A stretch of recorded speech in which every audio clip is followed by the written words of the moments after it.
គុណភាពអប់រំធ្វើឲ្យគ្រួសារខ្ញុំរួចពីភាពក្រីក្រទៅរៀនលំធ្វើឲ្យគ្រួសារខ្ញុំក្រទៅតែនេះខ្ញុំសូមនិយាយអត្ថបទស្រាវជ្រាវមួយនៅប្រទេសខេនយ៉ាដែលគេនិយាយអំពីកត្តាដែលធ្វើឲ្យគុណភាពអប់រំនៅសាលាចុះខ្សោយការស្រាវជ្រាវនេះធ្វើដោយលោក Daniel គាត់ធ្វើបទសម្ភាសន៍គ្រូ357នាក់ហើយសាលា110សាលាគាត់ស្រាវជ្រាវរកឃើញថាសិស្សដែលមិនសូវចេះមូលហេតុទី1គឺសាលាខ្វះបន្ទប់រៀនសាលាខ្លះអត់មានបន្ទប់គ្រប់គ្រាន់សម្រាប់សិស្សរៀនទេដូច្នេះដាក់សិស្សមួយបន្ទប់50ទៅ60នាក់ទី2ខ្វះគ្រូបច្ចេកទេសទី3គ្រូបង្រៀនមិនមានពេលវេលារៀបចំកិច្ចតែការបង្រៀនសិស្សបានគ្រប់គ្រាន់ទី4គ្រូបង្រៀន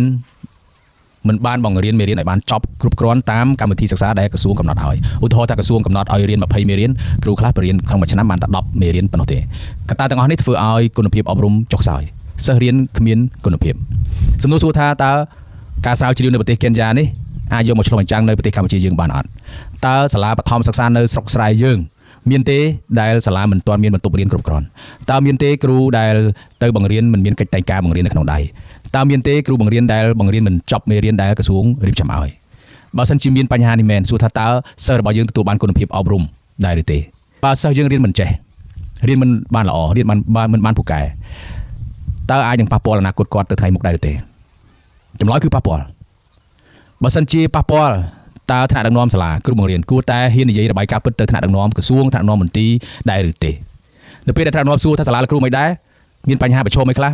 សាលាខ្លះមិនសូវហ៊ាននិយាយបញ្ហាពិតទេបញ្ហាពិតគឺត្រូវប្រាប់ក្រសួងថាលោកគ្រូសាលាខ្ញុំបរៀនសិស្សមិនបានល្អទេមូលហេតុទី1បន្ទប់រៀនមិនគ្រប់គ្រាន់ទី2គ្រូរបស់ខ្ញុំបង្រៀនមិនដែលមានកិច្ចតែការទេគឺចូលទៅសួរសិស្សមេរៀនដល់ណាហើយពួកយើងរៀនតកម្មវិធីសិក្សាប្រាប់ទៅក្រសួងថាបរៀនមិនដែលចប់ទេ20មេរៀនបរៀនបាន10ដល់15មេរៀនប៉ុណ្ណឹងអស់ហើយហ៊ាននិយាយការពិតនឹងប្រាប់ទៅក្រសួងប្រាប់ទៅអ្នកពាក់ព័ន្ធទេដើម្បីឲ្យគាត់ជួយដោះស្រាយឬក៏នាយកសាលាឬក៏គ្រូបង្រៀនព្យាយាមផ្ដល់តែរបាយការណ៍ល្អៗពីសាលាក្នុងវីដេអូនេះខ្ញុំចង់និយាយថាការស្រាវជ្រាវនៅខេនយ៉ាអាចនឹងមាននៅក្នុងស្រុកខ្មែរយើងដែរហើយនាយកសាលាគ្រូបើសិនជាយើងគិតថាការបង្រៀនសិស្សមិនចេះការបង្រៀនសិស្សដែលគ្មានគុណភាពធ្វើឲ្យប៉ះពាល់អនាគតសិស្សទៅថ្ងៃមុខ